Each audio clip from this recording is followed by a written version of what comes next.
Ok. Allez, il est 19h, et ben, on va commencer pour ne pas être en retard. Donc, bonsoir à tous.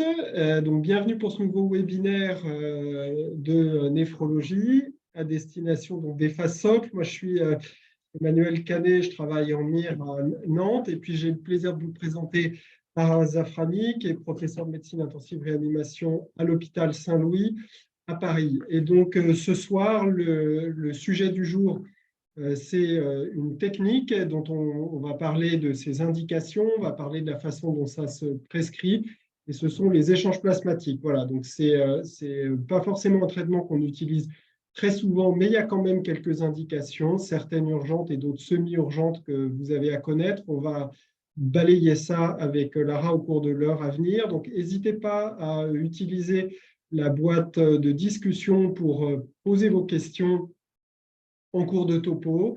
Et puis, ben voilà, en fonction de vos questions, soit j'interromprai Lara, soit on les regroupera et puis on les passera à la fin. Voilà, ben écoute, Lara, c'est à toi. Et puis, on commence. Merci Emmanuel. Vous m'entendez tous bien? Est-ce qu'il y en a un ou deux qui peuvent répondre dans le chat, juste pour qu'on soit sûr qu'il n'y ait pas de soucis techniques? Est-ce que vous avez bien le son? Alors, la réponse est oui, donc c'est bon. Super. Eh ben, on y va. Donc, bonjour à tous. Donc, moi, en effet, je vais vous parler des échanges plasmatiques en réanimation. Si j'arrive à faire des fils. Et donc, on va parler un peu des techniques, de comment prescrire, et puis quelles sont, on va dire qu'il y a 3 indications que vous allez devoir vraiment retenir, et puis les autres, on en dira juste un petit mot. Très rapide. Alors, la phérèse, c'est quoi? La phérèse, ça vient du grec, c'est le fait de se séparer le corps en plusieurs éléments. Alors, il ne faut pas confondre différents termes. Hein. Il y a la phérèse thérapeutique, ça regroupe beaucoup de choses. Ça regroupe, il y a la phérèse cellulaire, hein, où là, on va séparer en fait des éléments figurés du sang, et la plasmaphérèse qui va nous intéresser. Et dans la plasmaphérèse, vous avez certains traitements du plasma comme l'immunoabsorption, la double filtration cascade, sont des indications vraiment très particulières que vous n'avez pas à connaître. Et puis, l'échange plasmatique. Et nous, on va se focaliser sur les échanges plasmatiques pendant ce cours. Alors, comment ça se passe en pratique un échange plasmatique? On va séparer d'abord le plasma des éléments figurés du sang. Ça, c'est la première étape. Ensuite, une fois que ce sera séparé, on va prendre le plasma, on va soustraire le plasma du patient et on va le remplacer par un liquide de substitution qui va être, on va voir, différent. Il y a différents types, mais soit en fonction de l'indication, soit de l'albumine ou des colloïdes, soit du plasma. Et ensuite, on va restituer ce plasma de donneur à un patient. Alors, il y a 2 techniques qu'on peut utiliser. Il y a une technique de centrifugation et une technique de filtration. Donc, la technique de centrifugation, en pratique, en fait, on va centrifuger le sang par un gradient de densité. Et cette centrifugation, elle va nous permettre d'avoir les globules rouges, les plaquettes et les globules blancs en bas, on va dire, et le plasma en haut, et on va prélever le plasma et l'échanger. La filtration, en fait, c'est une séparation comme pour une épuration extra-rénale, sauf que là, on va séparer le plasma du sang par convection, comme quand on fait l'hémofiltration. Donc, en fait, quand on centrifuge le sang, on a d'abord les globules rouges qui sont les plus lourds. Ensuite, on va avoir les globules blancs et les plaquettes et le plasma qui est au-dessus. Et en fait, il y a une pipette dans l'anneau de centrifugation. Il y a une pipette qui vient prendre le plasma et qui vient l'échanger. Quand on fait de la filtration, eh ben, on va passer le plasma à travers une membrane. Le plasma va passer à travers une membrane et on va restituer avec un liquide de substitution, comme pour ce qu'on fait pour l'hémofiltration. Alors, en fait, c'est des membranes qui ne sont pas les mêmes qu'en hémofiltration, parce qu'évidemment, on a besoin de faire passer plus de choses, notamment des molécules plus grosses. Pour avoir un ordre d'idée, en fait, quand on fait une membrane de dialyse, enfin une membrane d'hémofiltration, la taille des pores, c'est à peu près de 0,1 micron. Et là, c'est des pores de 0,5 micron. Donc, vont passer, heureusement, ne passent pas les globules blancs et les globules rouges et les plaquettes, qui sont plus grosses, hein, puisque une plaquette, qui est l'élément le plus petit, fait 3 microns. Mais par contre, vont passer le fibrinogène, les immunoglobulines qu'on veut échanger éventuellement, l'albumine, et puis certaines protéines, la plupart des protéines de la coagulation. Alors, est-ce qu'il y a un avantage à faire une technique par rapport à une autre? Alors, il y a des avantages et des inconvénients dans les 2 techniques. On va dire qu'en centrifugation, le gros avantage, c'est que c'est des débits sanguins qui sont faibles Et donc, ça peut se faire éventuellement quand on prend un gros cathlon sur une voie périphérique. Alors que si vous faites un échange plasmatique par filtration, et en général, dans la plupart des réanimations, c'est la technique principale, on va dire la technique de centrifugation est privilégiée par les centres d'aphérèse. La technique de filtration, elle est privilégiée dans la plupart des réanimations, même s'il y a des réanimations qui font de la centrifugation. Mais c'est parce qu'en fait, comme c'est un peu la même technique que l'hémofiltration, c'est plus simple, on va dire, pour la formation des infirmiers. Et donc, quand vous faites une technique par filtration et que vous utilisez un moniteur, en fait, les moniteurs qu'on utilise pour l'hémofiltration, eh ben, vous allez avoir besoin d'un cathéter de dialyse parce que les débits sanguins doivent être élevés pour avoir le même volume sanguin épuré. Et donc, c'est un générateur qui est le même que vous utilisez pour l'épuration extra-rénale, alors qu'en centrifugation, ça va être un générateur dédié. Maintenant, il y a une efficacité similaire des deux techniques en termes de clairance des protéines plasmatiques. Il n'y a jamais eu de démonstration qu'une technique était mieux qu'une autre en termes d'échange plasmatique et en termes de pronostic, notamment des patients. Alors, quelles substances on épure? On épure des substances qui ont un poids moléculaire élevé, à demi-vie prolongée, sinon on a des effets rebonds tout le temps. Éventuellement des toxiques et résistants aux thérapies conventionnelles, avec un faible volume de distribution et avec un turnover et une production faible. Ça, c'est l'idéal, c'est la substance idéale à épurer. Et donc, on peut épurer voilà, tout ce qu'on peut épurer, et notamment ce qui va des immunoglobulines et certaines protéines certaines grosses protéines qu'on veut éventuellement épurer. Alors, comment on va prescrire un échange plasmatique? En gros, un échange plasmatique standard, on dit que c'est 1 à 1,5 fois la masse sanguine. Pour évaluer la masse sanguine d'un patient, vous devez évaluer le volume plasmatique estimé qui va dépendre de votre volume sanguin estimé, donc qui dépend essentiellement du sexe et du poids, et de l'hématocrite. Donc, en fait, vous avez une formule. Le volume plasmatique estimé, c'est le volume sanguin estimé fois 1 moins l'hématocrite. En gros, je vous donne un ordre d'idée. Pour une hématocrite de 40%, chez quelqu'un c'est une masse sanguine, c'est à peu près 40 millilitres-kg. Donc, vous allez avoir une masse sanguine à 40 millilitres-kg et si vous faites 1 à 1,5 masse sanguine, ça va être du 60 millilitres-kg, 40 à 60 millilitres-kg pour des poids, on va dire, pour des poids standards. Alors, la prescription d'un échange plasmatique, je vous ai dit, il y a un liquide de substitution. Alors, en fonction, ça va dépendre aussi de l'étiologie, enfin, de ce que vous voulez faire. Si votre but, c'est d'épurer des immunoglobulines, on va dire, finalement, vous pouvez remplacer par de l'albumine 5% ou par des colloïdes avec, on va dire, un peu plus de réactions allergiques avec les colloïdes qu'avec l'albumine, mais avec l'albumine qui a un coût un peu plus élevé. Mais en tout cas, vous n'avez pas finalement besoin d'apporter beaucoup de plasma frais congelé. Par contre, si vous voulez, on va en reparler, si vous voulez épurer, si vous voulez échanger un PTT, le but n'est pas principalement d'épurer, mais avant tout d'apporter de la DMT-stress qui est contenue dans le plasma. Et donc là, vous allez échanger 100% plasma. Donc, ça va dépendre un petit peu de vos indications. On va revenir dessus.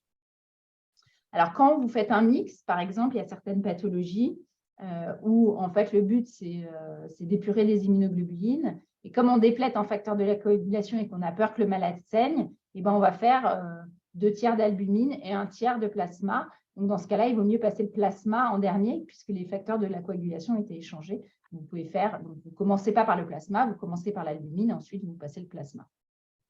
Alors, comment vous prescrivez l'anticoagulation quand vous faites un échange plasmatique? Si vous faites le mieux, on va dire, c'est le citrate, que vous pouvez faire en centrifugation et en filtration. Faites attention parce que si vous apportez 100% de PFC, par exemple, il y a du citrate contenu dans les PFC, donc souvent, les patients peuvent plus facilement se surdoser en citrate. Et pareil, il y a un risque hémorragique qui est plus élevé et elle est en partie échangée.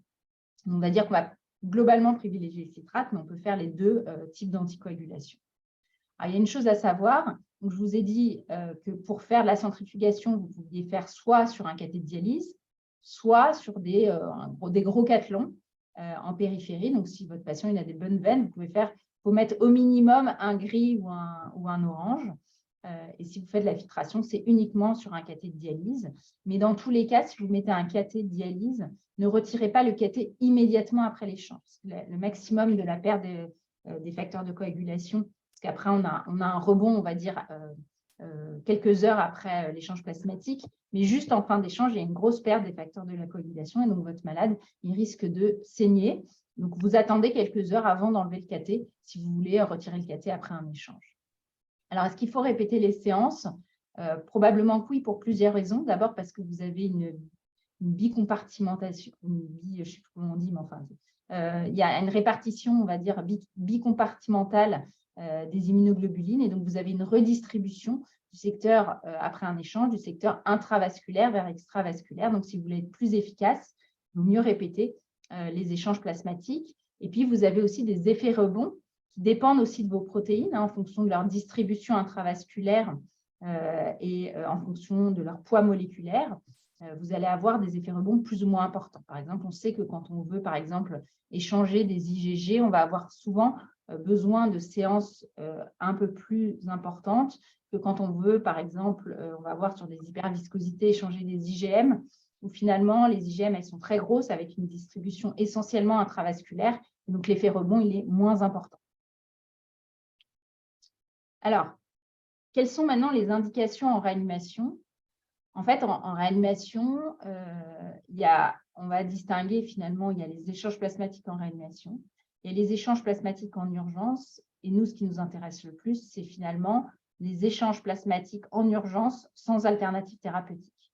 Donc pour vous, j'ai envie de dire, s'il y a 3 indications à retenir, on va revenir dessus, c'est le syndrome pneumorénal, le syndrome d'hyperviscosité et le PTT. D'ailleurs, on peut enlever le CHU, je ne sais pas pourquoi j'ai laissé le CHU sur la diapo, mais c'est essentiellement le PTT. Donc ça, c'est les 3 indications d'échange plasmatique en urgence sans autre alternative thérapeutique. Alors, dans les syndromes de MAT, vous savez que le PTT, il y a un déficit sévère en ADAMTS13, l'ADAMTS13 qui permet de couper le facteur von Willebrand, qui est hémostatique pour les plaquettes. Et donc, on a la formation de microthrombie, une augmentation de l'adhésion plaquettaire et la formation de microthrombie dans les organes. Donc, c'est une urgence thérapeutique. Ça repose sur d'autres médicaments, mais ça repose avant tout sur les échanges plasmatiques. Et le but de l'échange plasmatique ici dans le PTT, ça va être de perfuser ce facteur déficitaire qui est l'ADAMTS13, puisqu'on va apporter du plasma. Donc, encore une fois, vous apportez 100% de plasma. C'est un échange 100% avec des PFC. Et puis, en même temps, potentiellement, les échanges, ils peuvent soustraire un anticorps anti-ADAMTS13 s'il existe. Et dans tous les cas, c'est une urgence thérapeutique. Et donc là, c'est des malades qu'il faut admettre en urgence en réanimation pour faire les échanges plasmatiques. Alors, on sait qu'il y a un effet dose, que c'est mieux d'ailleurs d'échanger les malades que juste de leur perfuser du plasma parce qu'on peut administrer un volume de plasma qui est beaucoup plus important et c'est mieux toléré. Ça a été démontré finalement depuis longtemps. Puis, il y a probablement aussi l'effet où on enlève l'anticorps anti-ADAMTS13. Alors, comment on prescrit un échange? En gros, c'est 60 ml/kg ou 1,5 masse sanguine, on va dire quotidien, dans le PTT, avec déférence d'organes, il va en réanimation. On fait le contrôle tensionnel strict, on l'échange. Et ensuite, si en effet on suspecte un PTT, on va associer, parce qu'encore une fois, l'échange, il va juste permettre, si on ne donne pas un traitement immunosuppresseur associé, ça va marcher que très temporairement. On va associer des corticoïdes, du rituximab et maintenant du caplacizumab. Mais c'est un autre sujet. Mais en tout cas, si vous vous reteniez, c'est que dans le PTT, l'échange plasmatique reste le traitement de référence. Alors, la deuxième autre indication de l'échange plasmatique en urgence sans alternative thérapeutique, c'est le syndrome pneumorénal qui associe la glomérulonéphrite aiguë rapidement progressive et l'insuffisance respiratoire avec l'hémorragie intra-alvéolaire. Et dans le syndrome pneumorénal, on va dire que l'indication, c'est le goût de pasture. C'est la maladie avec anticorps antimembrane basale glomérulaire. Donc, la vascularite à dépôt d'anticorps antimembrane basale glomérulaire qui reste une indication. Et donc, si vous avez un syndrome pneumorénal avec des anticorps antimembrane basale glomérulaire, ça reste une indication des échanges plasmatiques précoces, quotidiens. En général, on les fait quotidiens initialement au moins sur 7 jours, voire sur 14 jours. Et ensuite, on monitore les anticorps anti-MBG. Et on va associer un traitement immunosuppresseur à ça, sinon, encore une fois, ça ne marche que temporairement. Alors, on va discuter les vascularités en cas, je vous l'ai mis là parce qu'on vient de parler du goût de pasture, mais on va voir que ce n'est pas une indication, ce n'est plus une indication formelle. En fait, il y avait eu l'essai MEPEX qui était sorti, c'est un essai sur 10 ans, qui avait pris des patients qui avaient une insuffisance rénale sévère et une vascularité en cas et qui avait été randomisés vers le traitement immunosuppresseur par endoxan et corticoïdes et qui était randomisé pour recevoir soit des échanges plasmatiques, soit des corticoïdes. Alors, comme vous voyez dans cet essai, malheureusement, il n'y avait pas de bolus de méthylprédnisolone dans le groupe échange plasmatique, donc ça a été beaucoup critiqué pour ça. Et en tout cas, les auteurs avaient retrouvé initialement en 2007 pas de bénéfice sur la survie globale, mais un bénéfice sur le risque d'insuffisance rénale terminale si on échangeait les malades à la phase précoce. Un bénéfice qui n'était pas retrouvé finalement dans les études plus tardives. À long terme, on avait une perte du bénéfice à long terme. Donc, il y a eu l'essai Pexivas qui est sorti il y a quelques années, il y a 3 ans maintenant, où c'est une grosse étude sur 700 patients, où ils ont randomisé les patients pour avoir des échanges, les patients donc avec des vascularités en cas, pour recevoir en plus du traitement standard qui incluait l'endoxan ou du rituximab, pour avoir des échanges plasmatiques et puis ensuite ils randomisaient sur la dose de corticoïdes. Et eux n'ont pas retrouvé de bénéfice sur la fonction rénale de donner des échanges plasmatiques aux patients. Donc, les recommandations sur les échanges plasmatiques qui ont été faites avant la sortie de Pexivas recommandent encore les échanges plasmatiques dans les vascularités en cas avec une insuffisance rénale sévère, mais c'est beaucoup plus discuté maintenant, en sachant qu'il y a quand même des limites, c'est que dans leur essai Pexivas, il y a très peu d'hémorragies intra-alvéolaires qui sont sévères, mais en tout cas, il n'y a pas de différence sur le critère composite d'essai insuffisance rénale terminale.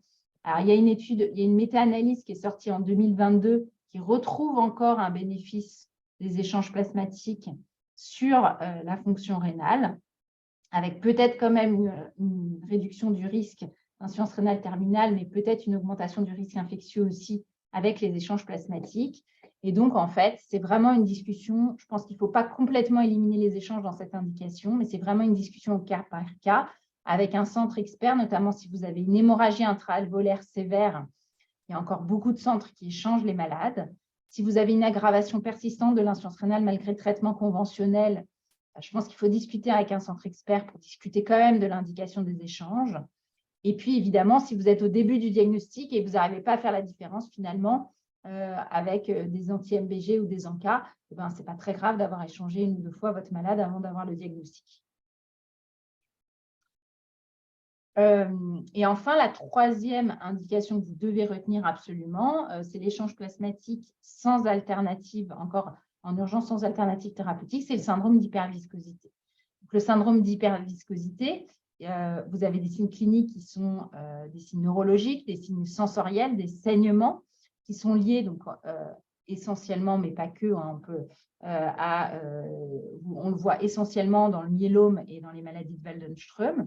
Et le diagnostic, il se fait avant tout au fond d'œil. C'est un diagnostic à la fois sur la clinique. Souvent, les patients ils se plaignent d'acouphènes et de troubles visuels. Et au fond d'œil, vous pouvez voir des dilatations des vaisseaux, des hémorragies en flamèche, de l'exudate, de l'œdème. Et c'est une bonne corrélation à la viscosité sanguine. Ça fait de nombreuses années qu'on ne mesure plus la viscosité sanguine. Alors, comment on traite un syndrome d'hyperviscosité? C'est des échanges plasmatiques en général, 1 à 3 échanges plasmatiques suffisent, parfois juste 2, qu'on peut faire au début quotidien. Il n'y a pas d'essai randomisé et c'est aussi 1 à 1,5 fois la masse sanguine.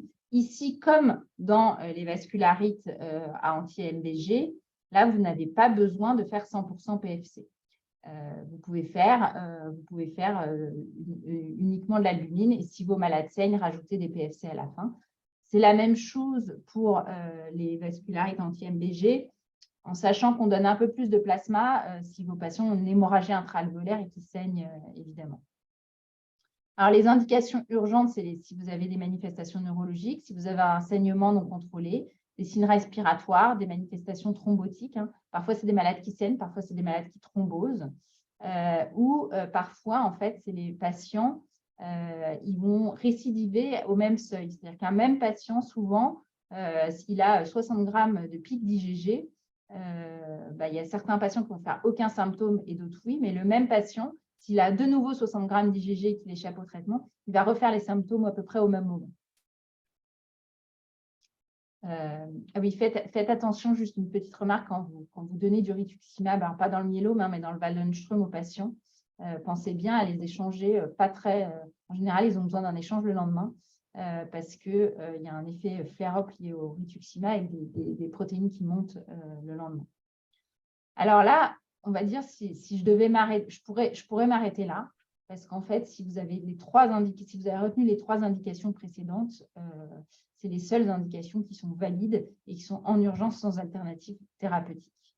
Ce qui est dit, je vous en dis juste un mot de 3 autres indications parce qu'elles sont discutées dans la littérature.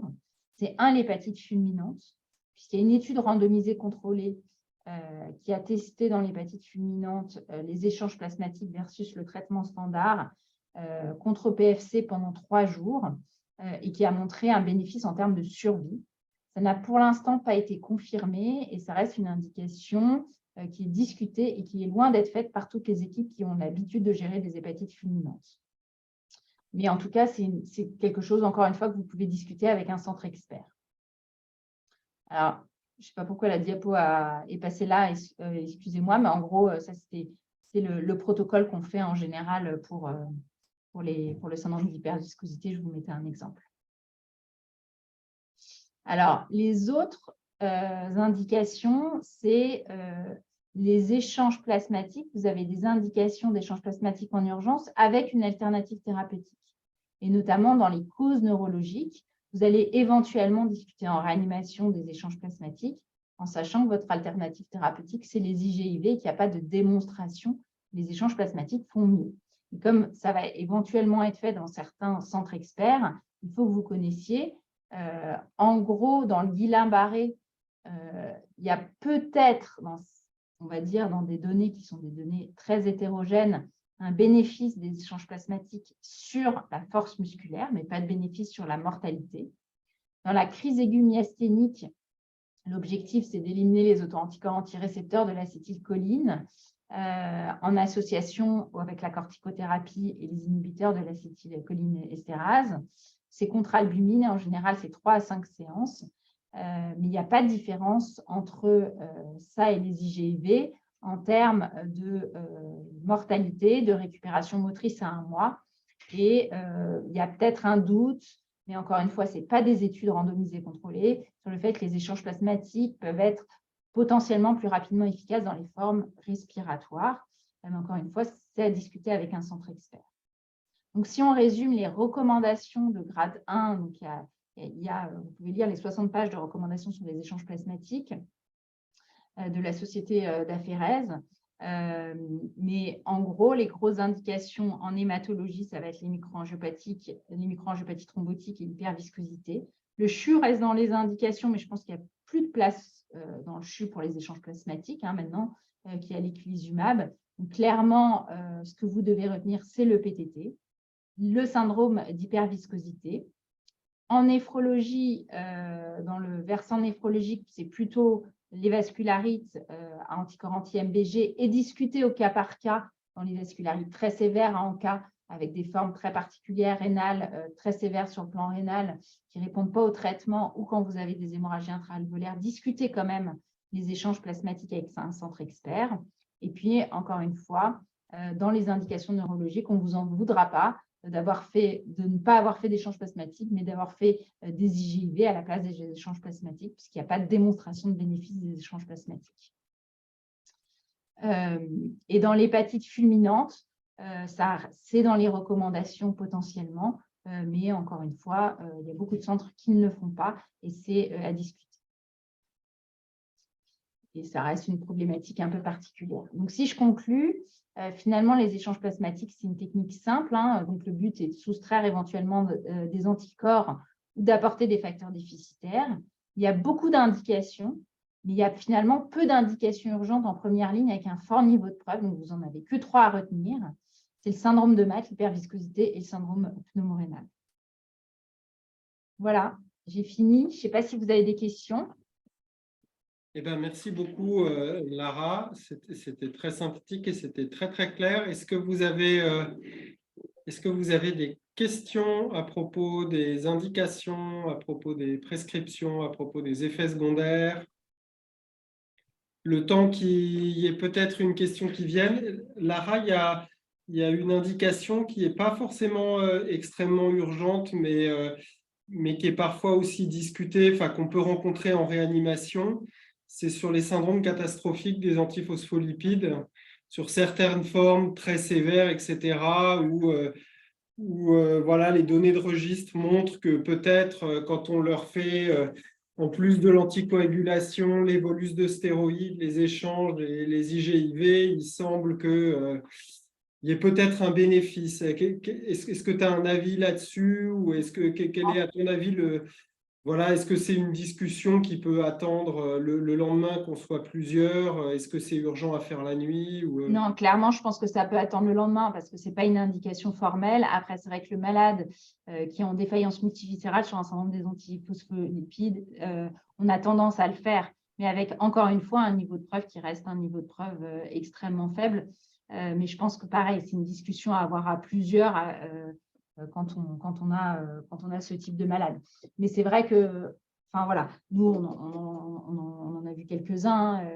Voilà, on a tendance à les échanger avec une littérature qui reste une littérature avec un faible niveau de preuve, mais un peu comme ce que j'ai montré finalement c'est vrai que je n'en ai pas parlé du syndrome catastrophique des antiphospholipides, mais un peu comme ce que j'ai montré sur les causes neurologiques en fait.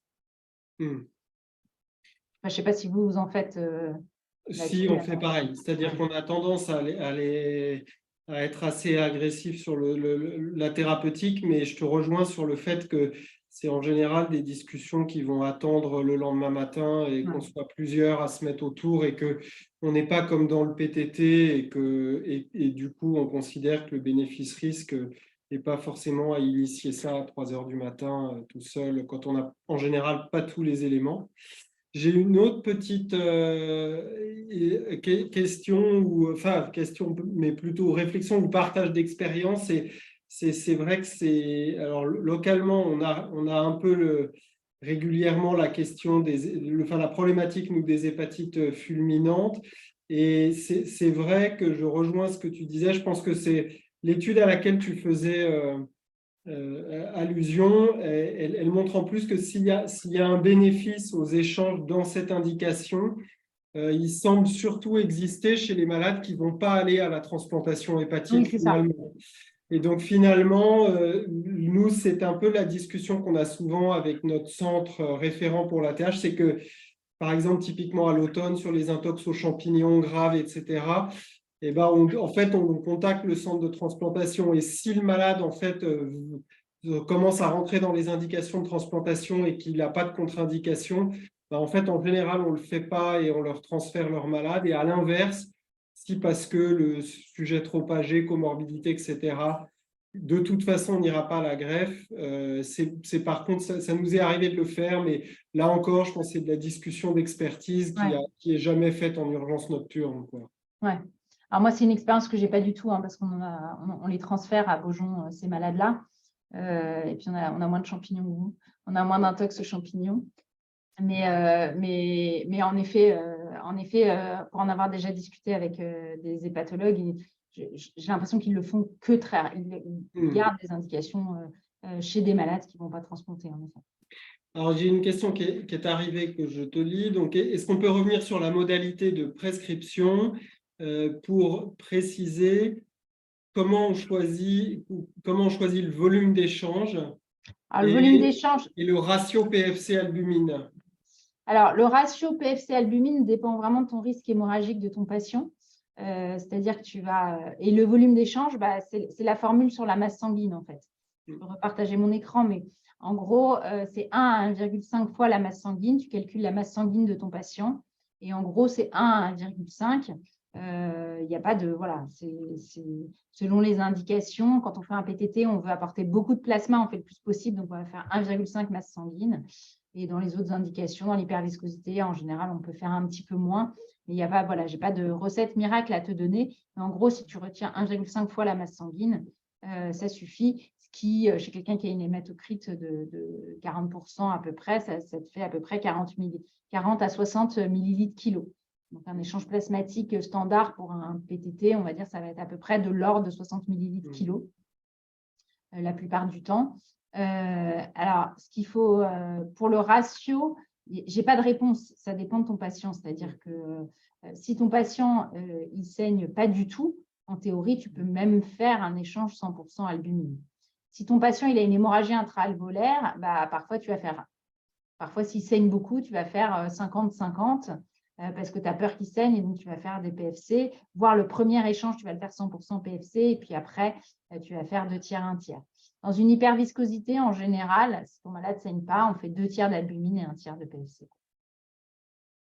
Voilà. Et encore une fois, c'est une recette. Voilà, c'est une recette. Quand tu regardes dans les recommandations, il n'y a pas de recette fixe. Par contre, le 1,5 masse sanguine, c'est à peu près… Si pour calculer ça, vous utilisez, parce que les formules sont accessibles partout, si vous utilisez une formule qui corrige la masse sur l'hématocrite, il faut juste faire attention parce que dans les syndromes d'hyperviscosité, en général, c'est pas rare que ça soit inaugural de la maladie. Chez des malades qui pourront un peu traîner, ils peuvent arriver très anémiques. Donc, ils vont avoir un hématocrite qui est très, très bas. Alors, si vous prenez chez les malades super anémiques, ça peut vous faire des volumes qui vont être énormes. Donc en général, c'est très rare qu'on dépasse quand même 5-6 litres d'échange. Ça fait déjà beaucoup. De toute façon, c'est toujours difficile ou avec les poids extrêmes, etc. De toute façon, voilà, quand vous arrivez en général à 5-6 litres d'échange, c'est déjà pas mal, quoi. OK. Est-ce qu'il y a d'autres questions? Alors, voilà. Ah non, alors je réponds à Florent. Est-ce que la nécessité de donner que du PFC pour le risque hémorragique? Pas du tout, non. Dans le PTT, le but, c'est vraiment d'apporter du plasma puisque l'ADAMTS13 est contenu dans le plasma. Donc là, pour le coup, ton principal traitement dans le PTT, c'est l'apport de plasma en grande quantité et l'apport d'ADAMTS13. Ce n'est pas du tout pour le risque hémorragique. En général, finalement, c'est plutôt des malades qui thrombosent que des malades qui saignent, même s'ils ont les plaquettes très basses. Et donc, en fait, tu veux leur apporter de l'ADAMTS13 en grande quantité. Et donc, c'est pour ça que tu fais 100% PFC. Ça ne sert à rien de donner l'albumine à un PTT. Ça ne va pas marcher. Voilà. Petite information complémentaire aussi pour vous sur les aspects de prescription. En général, Lara vous a présenté le profil des malades. Ils sont un peu complexes, que ce soit les hyperviscosités ou les hémorragies intra-alvéolaires graves. Ce n'est pas le seul traitement qu'ils vont recevoir. Notamment, voilà, quand il y a des prescriptions associées, des antibiotiques, etc. Quand vous faites un échange, vous allez épurer de l'albumine. C'est le transporteur de beaucoup de choses. Donc, faites attention, par exemple, sur les administrations d'antibiotiques et tout. Sur le calage, il vaut mieux les administrer après l'échange parce que vous épurez quand même, je veux dire, encore plus que sur une séance d'hémodialyse intermittente ou de CVVH liée au fait que une grande partie de vos protéines partent, quoi. Donc, c'est faire attention de ne pas se retrouver sous-dosé en beaucoup de choses. Donc, quand il y a en combinaison des corticoïdes, des IGIV, des machins, etc., tout ça, ça s'administre en post-échange, quoi, hein. Ça paraît assez évident, mais c'est toujours bien de le rappeler, quoi. Alors, il y a une question sur le caplacizumab. Il y a quelqu'un qui demande si, vu l'efficacité du caplacizumab, peut-on imaginer un protocole sans échange? Je n'ai pas la réponse. Il y a une étude qui va commencer, Capla sans échange. Mais encore une fois, je pense que pour l'instant, vu les données de la littérature, ce que vous devez retenir, c'est que si vous avez des défaillances d'organes, il ne faut pas jouer. Il faut faire Capla et échange. Mais pas faire du Capla seul. Pour l'instant, il n'y a aucune démonstration que ça suffit dans le PTT, même s'il y a des case reports qui montrent des gens qui ont guéri de PTT sous Capla seul. Mais encore une fois, pour l'instant, il y a une étude randomisée qui a commencé d'ailleurs, sur le Capla sans échange chez les malades qui n'ont pas de défaillance d'organes sévères. Donc, les malades qui sont… Donc, les malades, le protocole, il me semble, exclut les malades les plus graves. Donc, je ne suis pas sûre qu'en réanimation, vous ayez la réponse tout de suite.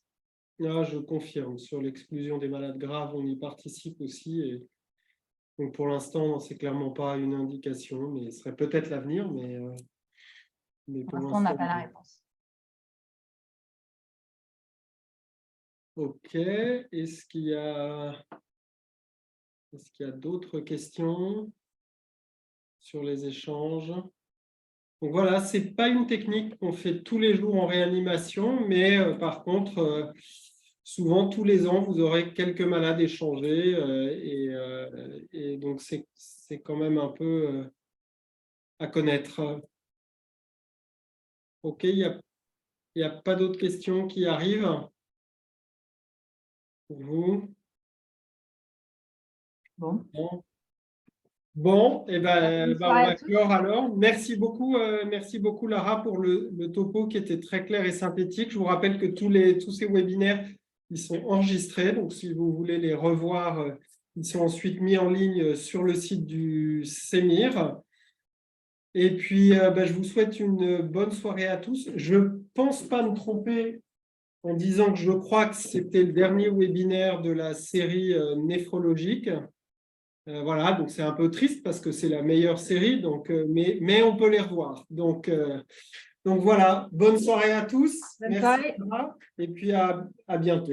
À bientôt.